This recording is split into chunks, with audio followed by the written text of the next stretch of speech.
ദൈവസ്ഥാനത്തിലേക്ക് നമ്മെ സമ്പൂർണ്ണമായി രാവിലെ സമർപ്പിച്ച് വിശുദ്ധ സ്വാഭാവികമായ കർത്താവിൻ്റെ സന്നിധിയിലേക്ക് എടുത്തു വരുവാൻ സുഖത്തിലെ ദൈവം നമ്മൾ ഒരിക്കലും നല്ല നിമിഷങ്ങൾക്കായിട്ട് നമുക്ക് നന്ദിയോടെ കർത്താവിനെ സ്തുതിക്കാം.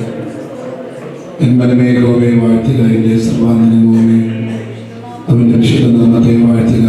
എന്മനമേ യഹോവയെ വാഴ്ത്തുക, അവൻ്റെ ഉപകാരങ്ങളൊന്നും മറക്കരുത്. ദൈവം നമുക്ക് വേണ്ടി ചെയ്ത നന്മകളോർത്ത് ഉപകാരങ്ങളോർത്ത് കർത്താവിൻ്റെ കരുണയ്ക്ക് കൃപയ്ക്കുമായി ഇന്ന് രാവിലെ ചില മിനിറ്റുകൾ നമുക്ക് നമ്മുടെ കർത്താവിനെ സ്തുതിക്കാം. നാളോട് നമ്മുടെ ഭാര്യയുടെ ചുമക്കുന്ന, നമ്മുടെ വേദനകളെ അറിയുന്ന, നമ്മുടെ സങ്കടങ്ങളെ അറിയുന്ന വലിയവനായ ദൈവത്തിൻ്റെ കരുണയും കൃപയും ഇന്ന് രാവിലെ നമ്മുടെ ജീവിതത്തിലേക്ക് പകരപ്പെടേണ്ടതിന് നമുക്ക് നമ്മുടെ കർത്താവിൻ്റെ സന്നിധിയിലേക്ക് നമ്മെ സമർപ്പിച്ച് നമുക്ക് ഒരുമിച്ച് സ്തോത്രം ചെയ്യാം. സ്തോത്രഗീതം പാടുക. നീ മനമേ എന്നുള്ള പാട്ടാണ് നമ്മൾ ഒരുമിച്ച് ചേർന്ന് പാടി കർത്താവിനെ ആരാധിക്കുന്ന ദൈവം നമ്മെ സഹായിക്കട്ടെ. സ്തോത്രഗീതം പാടുക. നീ മനമേ ജയം നൽകിടും നിശ്ചയമാ. സ്തോത്രഗീതം പാടുക.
Show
123-ാമത്തെ സങ്കീർത്തനമാണ് ഇന്ന് രാവിലെ നമ്മൾ വായിച്ചത്. എനിക്കറിയാം സമയം കുറച്ച് മുമ്പോട്ട് പോയി, എന്നാലും എൻ്റെ സിസ്റ്റർ കുറെ സമയം എടുത്ത് നമ്മുടെ ദൈവത്തിന് സംസാരിക്കും. സ്തോത്രം. ഞാൻ അതിൽ നിന്ന് ചില കാര്യങ്ങൾ മാത്രം ഒന്ന് പറയാൻ കർത്താവിൽ ഇന്ന് രാവിലെ ആഗ്രഹിക്കുന്നു. 123-ാമത്തെ സങ്കീർത്തനം നമ്മൾ സാധാരണ വായിക്കുന്ന ഒരു സങ്കീർത്തനമാണ്.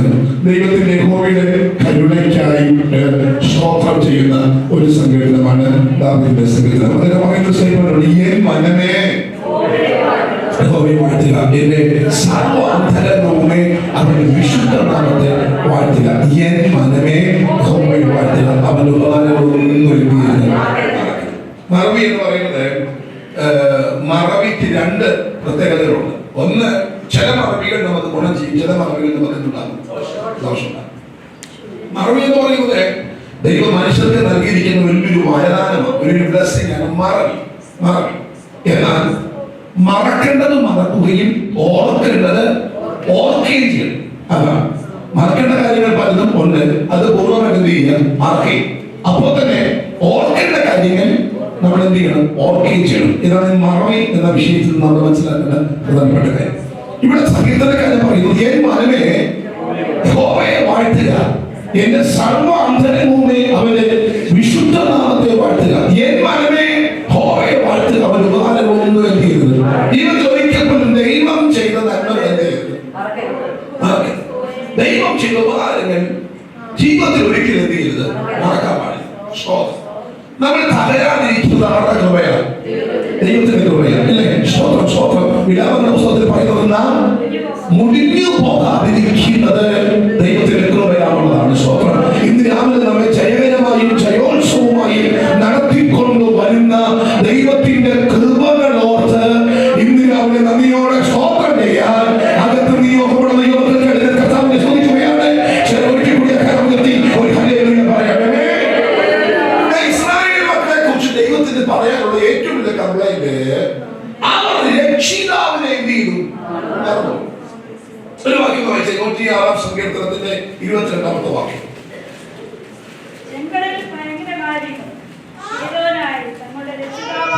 ചെങ്കടലിൽ ഭയങ്കര കാര്യങ്ങൾ ചെയ്തവനായ തന്റെ രക്ഷിതാവിനെ അവരെന്ത് ചെയ്തു, മറന്നു. ചെങ്കടലൊക്കെ മറക്കാൻ പറ്റുമോ? ചെങ്കടൽ മറക്കാൻ പറ്റും, ചെങ്കടൽ മറക്കാൻ പറ്റും. ഒരു 430 വർഷത്തെ അടിമത്തത്തിന് ശേഷം ഒരു സുപ്രഭാതത്തിൽ ഒരു വിജയം തരികയാണ്, ഒരു മോക്ഷം, ഒരു വിടുതൽ കിട്ടുക. ആ വിടുതൽ പ്രാപിച്ചുകൊണ്ട് പോകുന്നവരുടെ മുന്നിൽ കയറി വന്നത് ഏറ്റവും വലിയ തടസ്സം എന്ന് പറയുന്നത് ചെങ്കടലാണ്. ഈ ചെങ്കടലിന്റെ പ്രത്യേകത, മനുഷ്യർക്ക് ഒന്നും ചെയ്യാൻ പറ്റുന്ന കാര്യമൊന്നും അല്ല. കോഴി വറ്റിക്കാൻ നോക്കാം, എത്ര കൊല്ലം വരും, നടക്കുന്ന കാര്യമാണ്. ഇനി അതിന് മുകളിൽ ഒരു പാലം ഉണ്ടാക്കാന്ന് പറഞ്ഞാൽ നടക്കുന്ന കാര്യമുണ്ടോ? മാനുഷികമായി ഒരുത്തർക്ക് ഒന്നും ചെയ്യാൻ പറ്റാത്ത വിപ്ലവകരമായ കാര്യമാണ് ചെങ്കടൽ എന്ത് ചെയ്യാനുള്ളത്, രണ്ടാക്കാനുള്ളത്. അത് രണ്ടാക്കിയ ദൈവത്തെ അവരെന്ത് ചെയ്തു? അത് ഭയങ്കരമല്ലേ? ആണോ അല്ലയോ? അത് ഭയങ്കരമല്ലേ? സ്തോത്രം. ചെറിയ ചെറിയ കാര്യങ്ങളൊക്കെയാണ് ഒക്കെ നമുക്ക് മറന്നു പോകാൻ മനുഷ്യനെങ്കിലും മറക്കാൻ സാധ്യതയുണ്ടെന്ന് പറയാം. പക്ഷേ ഒരു ഭയങ്കര ചെങ്കടൽ ഇസ്രായേലിന്റെ മുന്നിൽ രണ്ടായി പിളർന്നിട്ട് അതിന്റെ നടുക്കുള്ള ജനത്തെ കൊണ്ടുപോയി എന്ന് പറയുന്ന അത്ഭുത കാര്യങ്ങൾ ചെയ്ത ദൈവത്തെ അവരെന്ത് ചെയ്തു? അവർ മെമ്പർക്ക് എന്തൊരു പ്രശ്നങ്ങളാണ്. സ്തോത്രം. അല്ലെങ്കിൽ അങ്ങനെ മറക്കാം, അങ്ങനെ മറക്കാൻ പറ്റും. നമ്മളൊക്കെ പറയുന്നത്, നമ്മുടെ എന്നെ ഗൾഫിൽ കൊണ്ടുപോയ ഒരു ബ്രദറിന്റെ പേര് നമ്മുടെ തുമ്പമണ്ണ ഒരു കോശിച്ചാണ്. ഒരു വിഷൻ ബൈബിൾ സ്കൂൾ, ദുബായില് വിഷൻ ബൈബിൾ സ്കൂൾ എന്ന് പറഞ്ഞ് ബൈബിൾ സ്കൂൾ നടത്തിക്കൊണ്ടിരുന്ന ഒരു അച്ചായനുണ്ട്, തുമ്പമണ്ണ. ഈ പല തുമ്പമണ്ണ അദ്ദേഹം അതിനെ ആദ്യമായിട്ട് ഗൾഫിൽ കൊണ്ടുപോകുന്നത് അൽ ഖലീദിയ പ്രിന്റിംഗ് പ്രസ് എന്ന് പറഞ്ഞ പ്രസ് ഉണ്ടായിരുന്നു അദ്ദേഹത്തിന്.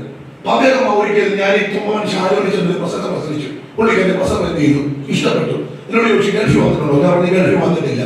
വരണം ആഗ്രഹമുണ്ടോ? ആർക്കല്ലാത്ത സ്വോത്രം. ഞാൻ പറഞ്ഞ ആഗ്രഹമുണ്ട്. ഗൾഫിൽ അന്നത്തെ കാലത്ത് ഗൾഫിൽ പോകാൻ ആർക്ക് ആഗ്രഹമില്ല. അത് പോയക്കാരനായി ഞാൻ പറഞ്ഞ ആഗ്രഹമുണ്ട്. എന്താ ഒരു കാര്യം ചെയ്യും, അടുത്ത യോഗത്തിനെടുത്തിട്ട് പാസ്പോർട്ടിന് കോപ്പി കൊണ്ടുപോകാൻ ഒരു ഫോട്ടോ കുഴഞ്ഞൊരു ദൃശ്യ സ്റ്റുഡിയോ ഉണ്ട്, അവിടെ വന്ന ഫോട്ടോ എടുത്ത് വർഷങ്ങൾക്ക് മുമ്പത്തെ കാര്യമാണ്, 2009 കാര്യമാണ്. എല്ലാം ബൈക്ക് ഓടിച്ചു വന്ന് കോഴഞ്ചേരി ദൃശ്യ സ്റ്റുഡിയോ വന്ന് പാസ്പോർട്ട് സൈസിന്റെ ഫോട്ടോയും പാസ്പോർട്ടിന്റെ കോപ്പി എടുത്തുകൊണ്ട് തുമ്പമണ്ട് ശാലോ ചർച്ച പ്രസംഗിക്കാൻ പോയ കൂട്ടത്തിൽ അച്ഛൻ്റെ വീട്ടിൽ കേട്ട് പറഞ്ഞു, അച്ഛാ ഇത് അതിന്റെ പാസ്പോർട്ട് കോപ്പി ഫോട്ടോയും. പുള്ളിക്കാരനാണ് ഗൾഫിൽ കൊണ്ടുപോകാനുള്ള ആദ്യത്തെ ക്രമീകരണങ്ങൾ ചെയ്യുന്നത്. സ്തോത്രം. അത് ഇന്ന് വരെ നടന്നിട്ടില്ല. വർഷങ്ങൾ എത്ര കഴിഞ്ഞു. ചെറിയ ചെറിയ ആദ്യമായിട്ട് ഞാൻ ഇവിടെ പറഞ്ഞത് എനിക്കറിയത്തില്ല. സിറ്റി എന്ന പേരിൽ ഒരു ഷർട്ടുണ്ട്, zero zero zero city, zero DH city. അത് ഒരു മീഡിയം ബ്രാൻഡ്. ആദ്യമായിട്ട് വൈറ്റ് സ്ട്രൈപ്പ് ഉള്ള ഒരു വെള്ള ഷർട്ട് ഞാൻ ഇടുന്നത് ഈ പട്ടേൽ കോഴഞ്ചേരി പട്ടേൽ പട്ടേൽ സിൽസ്. അത് മേടിച്ചിരുന്ന പാസ്റ്റർമാരാണ് അലി ജോർജ്. ഇവിടെ അടുത്തുള്ള കുഴിക്കാരക്കാരൻ, ഇവിടുത്തെ നെല്ലിക്കാരുള്ള നാലികാരൻ അലി ജോർജ് പാസ്റ്ററാണ് ആദ്യമായിട്ട് എനിക്ക് സീറോയുടെ ഷർട്ട് മേടിച്ചിരുന്നത് 2005 ഏപ്രിൽ മാസം 4-ാം തീയതി. 6-ാം തീയതി ഒരു പ്രോഗ്രാം ഉണ്ടായിരുന്നു. ഞാൻ പറഞ്ഞു ഇവിടെ ഒരു മിനിസ്ട്രി സ്റ്റാർട്ട് ചെയ്ത മിനിസ്ട്രിയുടെ ഓഫീസിന്റെ ഇനാഗുറേഷൻ ആണ് 2005 ഏപ്രിൽ മാസം 6-ാം തീയതി. ഇപ്പൊ 4-ാം തീയതി ഞാൻ ഇവിടെ വന്നപ്പോ പറഞ്ഞു, നീ ഇട്ടോണ്ട് നിനക്കിട ഷർട്ടുണ്ട്. ഞാൻ പറഞ്ഞുകൊണ്ട് എല്ലാം പറയില്ല, അല്ല അത് വേണ്ട. പുള്ളിയുടെ കുറെ VIP സുഹൃത്തുക്കൾ വരുന്നുണ്ടായിരുന്നു. ഞാൻ മിനിസ്റ്ററിന്റെ കോർഡിനേറ്റർ ആയിരുന്നു. ഞാൻ അപ്പൊ കോർഡിനേറ്ററെ പ്രസന്റ് ചെയ്യുമ്പോൾ നന്നായിട്ട് പ്രസന്റ് ചെയ്യണ്ടായോ. അതിന് വന്ന് അദ്ദേഹവും ദിലീമാമിയുടെ വന്നെടുത്ത ഷർട്ടാണ് സ്വത്രം സീറോയുടെ ഷർട്ട്. പറഞ്ഞിട്ടില്ല വർഷം എത്ര 2004 22 കൊല്ലം കഴിഞ്ഞു. ഞാനൊന്നും മറക്കത്തില്ല കേട്ടോ. ഒന്നും മറക്കത്തില്ല. എല്ലാം ചെറിയ ഷർട്ട് പോലും തന്ന ദിവസം പോലും മറക്കുന്നില്ല. അതിനിടയ്ക്കാണ് ഒരു ഒമ്പൻ ചെങ്കടൽ രണ്ടാക്കിയതും അത് ചെയ്ത ദൈവത്തെയും മറന്നെന്ന് പറഞ്ഞാൽ അതെത്ര അപകടമാണ്. ഇന്ന് രാവിലെ തിരിച്ചറിയുന്നവർ ചേർന്ന് കർത്താവിനെ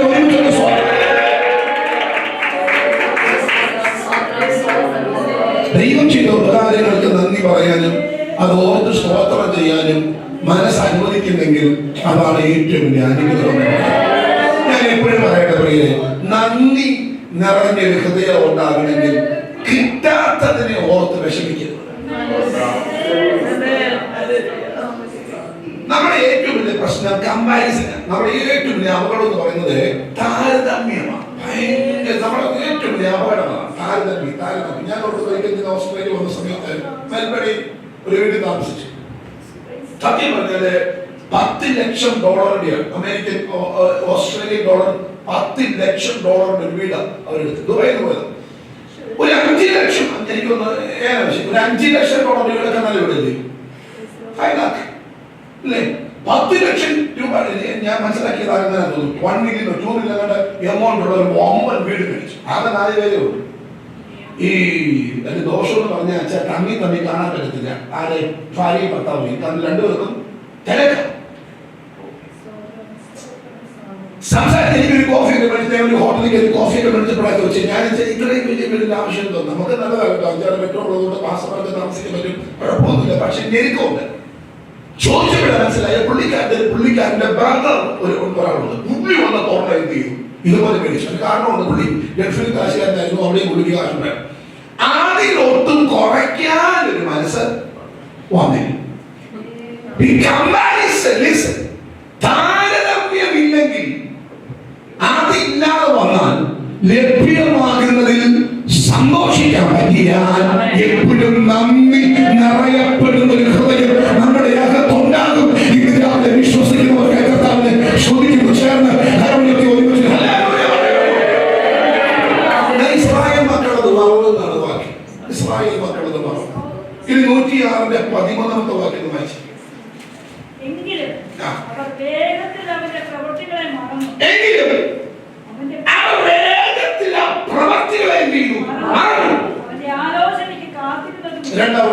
ദൈവത്തിന്റെ പ്രവൃത്തികൾ വേഗത്തിൽ എന്ത് ചെയ്തു മറന്നു. ഇവിടെ നോക്കി, ഞാൻ ഇന്ന് രാവിലെ പറയാൻ ആഗ്രഹിക്കുന്ന തോന്നിയതാണ്, മറക്കണ്ടവയെ മറക്കുകയും ഓർക്കേണ്ടവയെ ഓർക്കുകയും ചെയ്യുന്ന ഒരു മനസ്സ് നമുക്ക് എന്ത് ചെയ്യണം?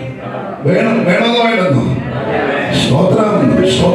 വന്ന വഴികൾ മറക്കരുത്. കുറെ ഞാൻ എഴുതി വെച്ചിട്ടുണ്ട്. വന്ന വഴികൾ മറക്കരുത്. അവർ മറന്നു. ശത്രുവിന്റെ കയ്യിൽ നിന്ന് വിടുവിച്ചത് അവർ മറന്നു. ദൈവത്തിന്റെ ദയയെ അവർ മറന്നു. ഇസ്രായേൽ മക്കൾ മറന്നുപോയ 10 കാര്യങ്ങൾ ഇന്ന് രാവിലെ കർത്താവ് ഓർമ്മയിൽ കൊണ്ടുവന്നത് ഇതിനെ കുറിച്ച് വിട്ടിട്ടുണ്ട്. 10 കാര്യങ്ങൾ ദൈവം ചെയ്തവ അവരെ വീണ്ടും മറന്നുപോയി. ഇന്ന് രാവിലെ ഞാൻ പറയുന്നത്, ഇനി ഒരു ഉപകാരവും നമുക്ക് ദൈവം ചെയ്തില്ലെങ്കിൽ അവർ ഇതുവരെ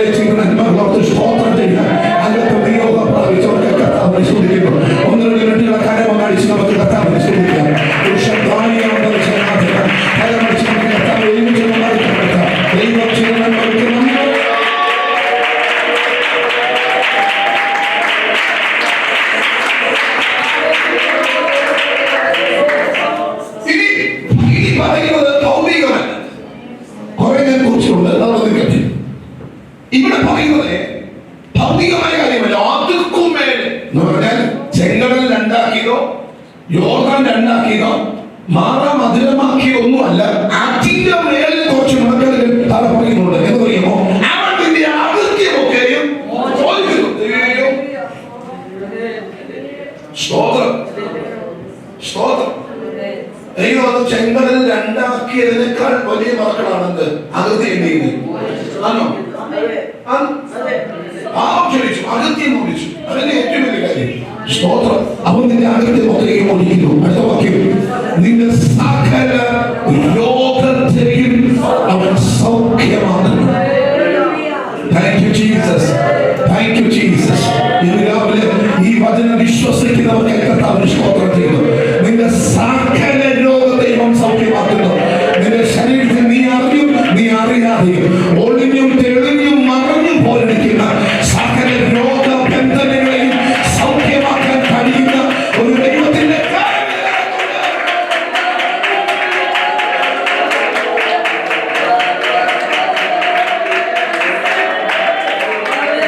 Thank you Jesus. Thank you Jesus. ഒരുമിച്ച് കർത്താവ് നമുക്കൊന്ന് ശ്രദ്ധിക്കാം. കർത്താവ് ചെയ്യും. നിന്റെ രോഗബന്ധനങ്ങളെ അഴിച്ചു കളയുന്ന, നിന്റെ പൈശാചിക കെടുതികളെ അഴിച്ചു കളയുന്ന, നിന്റെ കൂടാരത്തിലേക്ക് ഒഴുകി വരുന്ന സകല നന്മകളെയും തട്ടി മാറ്റാൻ ശ്രമിക്കുന്ന, ഇരുട്ടിന്റെ പോരാട്ടങ്ങളെ വെട്ടിക്കളയുന്ന ഒരു വലിയ ദൈവസ്ഥാനത്ത് ഇന്ന് രാവിലെ നിലനിൽക്കുന്നുണ്ട്. വിശ്വസിക്കുന്നവർ കർത്താവിനെ ഒരുമിച്ചൊന്ന് സ്തുതിച്ചേ.